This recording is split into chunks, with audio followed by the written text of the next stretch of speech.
With Fortnite Chapter 6 coming out, I'm about to show you the best competitive in-game settings as well as everything which can give you an advantage. Also, I'm gonna be giving away free battle passes on my discord.gg/lostripes in the official giveaways channel. If you struggle with finding it, just simply search up giveaway on the top bar. It's gonna be a similar pull to this one where you can simply enter and the bot is gonna randomly pick winners. So make sure to subscribe, comment down below where you wanna win and join on Discord. I'm about to show you the best competitive settings now and how I'm getting 600 FPS while looking over the whole entire map, guys. Like, what you wanna do in the first place under windowed mode, of course, play on full screen, guys. This is gonna give you noticeably less input delay. You always want to make sure to play on that. For resolutions, I can highly recommend you my previous video where I show you the top 5 best competitive resolutions in Fortnite. These things you want to turn off unless you play on 60 to 75 Hz. Then it maybe can be beneficial. Other than that, turn it off. My frame rate limit is actually not set to unlimited, guys, but actually in my game user settings I go 3 FPS underneath my monitor maximum refresh rate. This is gonna help the Unreal Engine to sync better and avoid stutter. Then for the rendering mode, you definitely still want to use the performance mode if you can on both AMD and Nvidia, still the best one. And now for the graphics settings, guys, I still think that Tritanope set to 5 is gonna give you the best advantage. I'm gonna put it right near your on screen so you can do a comparison for yourself. For me personally, Tritanope set to 5 looks the best. What if there would be a website which is gonna teach you how to perfectly box fight in Fortnite? Well, I partnered up with Destiny Jesus, who's one of the best coaches in the game, and he released the Box Fights Masterclass. Top pro players like Bolts are going to teach you exactly how to box fight. Many people think it's just holding an angle, but there's so much more to it. This masterclass is going to explain you exactly how to hold angles, how to do the right piece control, how to not overbuild, how to exit box fights in case you see it doesn't make sense. Everything which a normal player struggles with. And the best part is you don't have to play Fortnite for years to get the same knowledge. It's all just in this masterclass.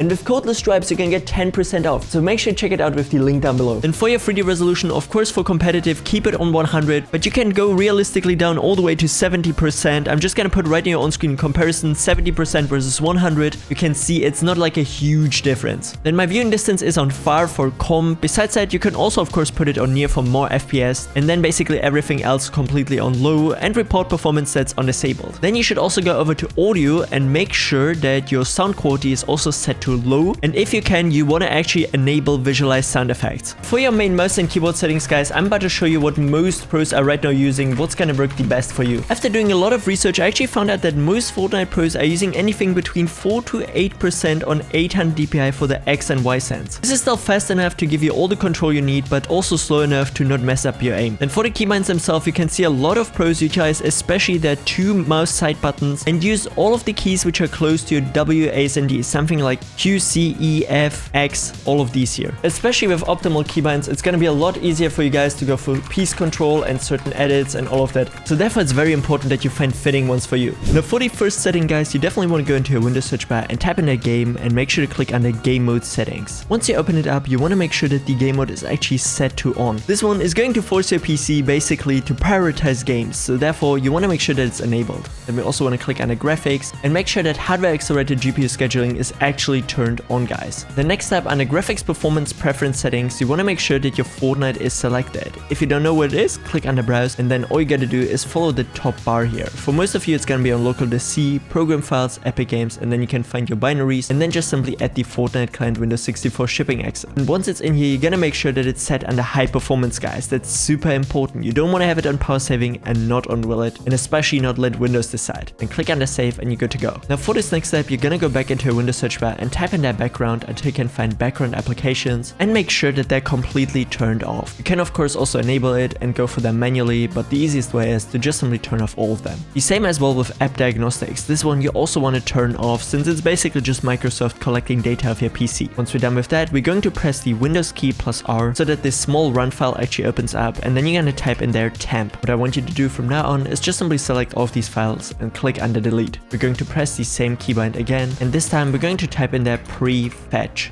Click under OK again. Since I keep my PC very clean, there's not much in here, but usually for you this should be a long list, so therefore mark everything and delete it. And now as the additional step, you can click on this top bar here, type in that %, temp %, open it up, and make sure to clear up this one here as well. There should be a ton of files in here which are actively slowing down your PC, so therefore make sure that you mark it all, right click onto it, and again click under delete. Don't be worried, guys, these are all just temporary files, nothing which is actually needed for your PC to work properly. Now next up, especially since it's a brand new map, guys, you want to delete your shader cache. Shader cache files are basically getting created as soon as you launch Fortnite the first time on your PC, and it kinda helps you with speeding up, loading into maps, and making sure that Fortnite runs smoothly. And now, since this is Chapter 6 and a brand new map, you definitely want to make sure that you delete your current shader cache so that it doesn't interrupt with the new files. So what you want to do is go into your Windows search bar and type in that temporary until you can see delete temporary files. You're gonna let this run real quick in the background so it can check your storage, and then you can see here temporary files. Now theoretically, if you want to, you can check all of these here and see that you would definitely get a lot of space again freed up. For me, it would be almost 40 gigs. But what I want to mainly focus around now, guys, is DirectX shader cache. It even says in the description, clean up files created by graphics system which can speed up application load time and improve responsiveness. They will be regenerated as needed, and that is the important part. It might take 1 or 2 full games for them to be fully recreated again, but afterwards your game is gonna run a lot smoother. So make sure to click on the remove files, and then your DirectX shader cache should be deleted. Another quick way to actually speed up your Windows PC by a lot is to open up your task manager, which you can do by right-clicking onto your taskbar, and then you can see it here, task manager, clicking on the startup and making sure that everything is disabled, which you don't need whenever you launch your PC. For me, I'm gonna disable everything which I don't need, so here as well the Xbox app and all of these, so that I only have the applications which should run whenever I start my PC. Because what many people don't know is, even if they're just opening once in the background, the process is then activated, which is gonna cost you important CPU and RAM usage. So therefore, that's really important that you disable them straight up from the beginning so they don't even launch. Are you tired of having high ping in Fortnite and you wonder how all your favorite Fortnite pros always seem to have zero delay? What you need for that is no ping, guys. Your #1 client to reduce your ping in every single game you guys want to play. Let's say you want to play Fortnite, you just search it up, select it,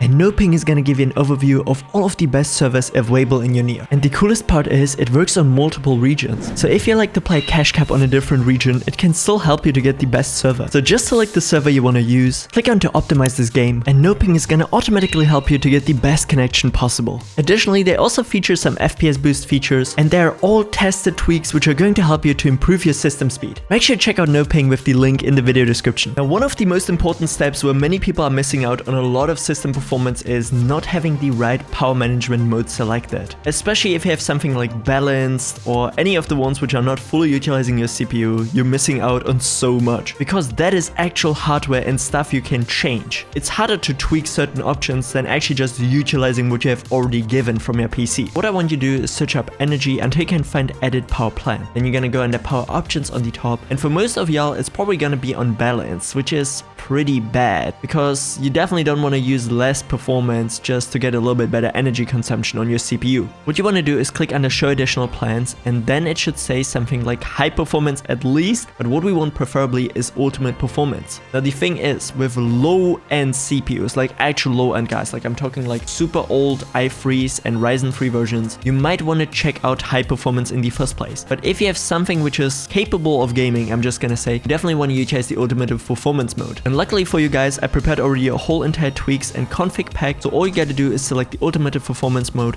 right click onto this bed file and run it as an administrator. It's going to ask you, do you want to do it? Click on the yes, and it's gonna get added into your power plans. And where you can find this is very easy. On the official discord.gg/LeStripe server. Once you're in here, you're going to find a channel called Performance Packs. Everything which I upload on my channel is in here completely for free, without ads, without anything. What you can do additionally, if you don't find it, just simply search up Performance Packs and then you're gonna find the channel. As soon as this video is uploaded, it's gonna be here on the bottom, guys, as the newest video, always matching with the same thumbnail as the video from which the pack is. All you gotta do is download it, and then you have the raw file which you can open up, or with 7-zip, whatever you guys want to use. As mentioned, once we enabled this ultimate performance bed file, which is very easy, all we have to do is click somewhere else and then go back into our power options, and then you can see we have now here again the ultimate performance mode. For me, I already had it once, so yeah, it's doubled now. It's very easy to apply, and all you gotta do is make sure that it's selected mainly. The ultimate performance one is really the best for most PCs out there, and trust me, try out balanced, hop into Fortnite, then quit the game and try it again with ultimate performance. The difference is gonna be insane. And next up in this here, now we have the MSI mode utility V3. You're gonna get the direct link to the tool itself, and it should look then something like this here.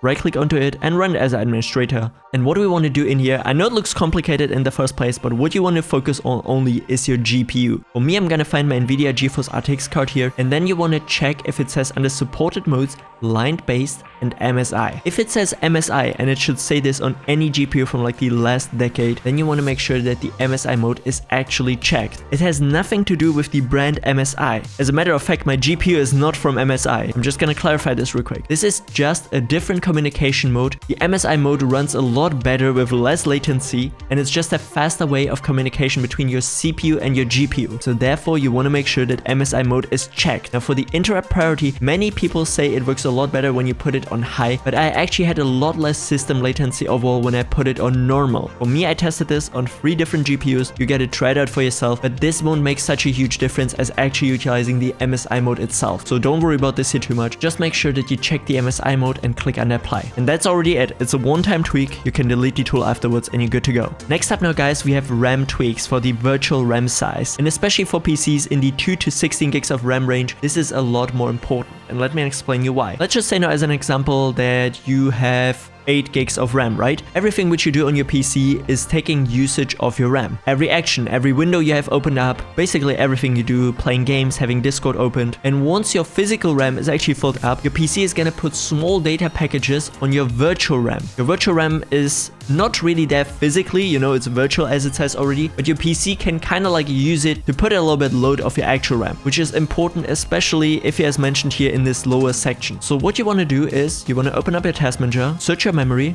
For me, it's 48 gigs. By the way, it doesn't matter if it says like 47.8 usable, something like that. You just want to look for this huge number here on the right side. For you, it might say something like 4, 8, 16, 12, whatever. What you want to do is go here into this list and check your RAM sizes. I didn't really continue after 64 gigs because realistically, if you have 128, you're not gonna do this. But for me, it's 48, so I'm going to double click onto it and add this registry comment into my registry. Just simply click under yes. And now what we basically did is once we go into performance, you can check now if it worked. You can click under adjust the appearance and performance of Windows, go under advanced here on the top, and then make sure to go under virtual memory. And you can then see that for me, it's set to 49,000 because actually 1 gigabyte is 1024 Mbit. So if you do the math for initial size, it should be your RAM times 1024, and the maximum size should be doubled. So if you have, let's say, 8 gigs of RAM, it's gonna be 8,200, 300, 400, something like that, and then like 16,000, you know, for the maximum one. That way you can check it. For me, it's everything right, so I'm gonna click on OK, and I'm already done with this step as well. Now for this next step, guys, we have this official Stripes comp profile for your Nvidia profile inspector. This one is gonna be universal, the best for basically any Nvidia GPU, and I'm gonna explain you how to use it. What you're gonna need is the official link of the Nvidia profile inspector, and then the X is gonna look like this here. Right click it and run it as administrator. Then what you wanna do is click on the profiles on the top and make sure that you type in there Fortnite and select it. It should then be green highlighted, that way you know that you selected the right one. And in here now are a bunch of very complicated settings. That's why I prepared for you a profile which you can directly import. That's why it says here import user defined profiles, and you're gonna click on the import profile. Now in the folder as mentioned is the Stripes comp profile. That is my most up-to-date one, which works really well on basically any system I tested so far. And all you gotta do is click on the open, and then you can see profile successfully imported, and you're gonna have all these settings from me directly. The only setting which I would recommend you to manually change in here is maximum pre-rendered frames. And now hear me out. If you have a very capable gaming PC, guys, I'm talking about like a Ryzen 7 or an i7 with at least something like a 3060, 4060, you can try out maximum pre-rendered frames on 1. This will result in a lot less input delay. This might get you a little bit less FPS in general, but also your input delay is going to be a lot lower, at least to the point where I can actually notice it. So for me, I usually have this turned on. If you have a low to mid-end PC,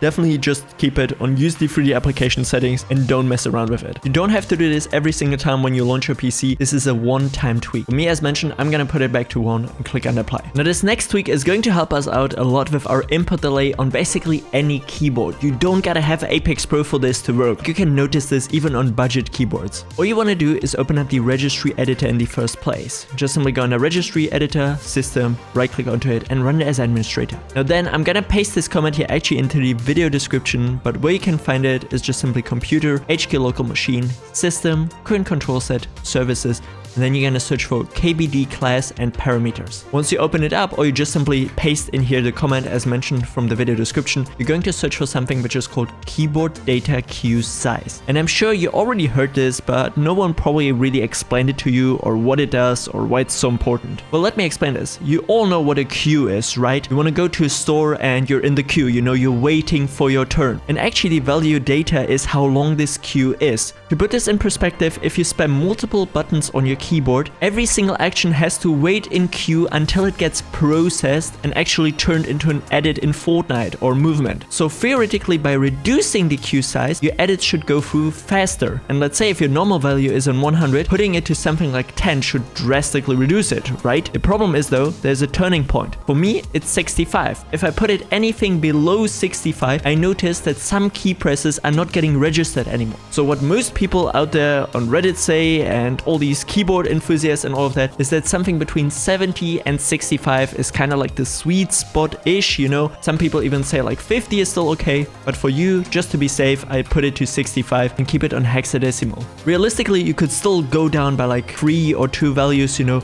and just like try out every single time. Oh, are my key presses still going through? Am I still editing fast and all of that? Am I not messing up when I shouldn't mess up? For me, I did a little bit of testing and I gotta say 65 works the best. It's a very easy and effective tweak. Now, another very important one is that you actually open up your device manager. Again, open it up, and once you are in here, it should look a little bit like this here. And what you want to look for are system devices. And in here now, we're going to find the high precision event timer. Many people out there who are basically specialized on lowering system latency overall are saying that the high precision event timer is actually causing additional system latency. And this is something which we of course don't want, or better said, want to avoid, especially for games like Fortnite, which are really fast paced. So what you want to do is right click onto it and click under disable. For me, it already says, you know, enabled, because I obviously here already disabled it, you know, like the sign is there. So therefore make sure that you turn it off. And as extra tip, also the composite bus enumerator. Both of these here you can completely without hesitation turn off, and on paper they should result both in lower system latency overall.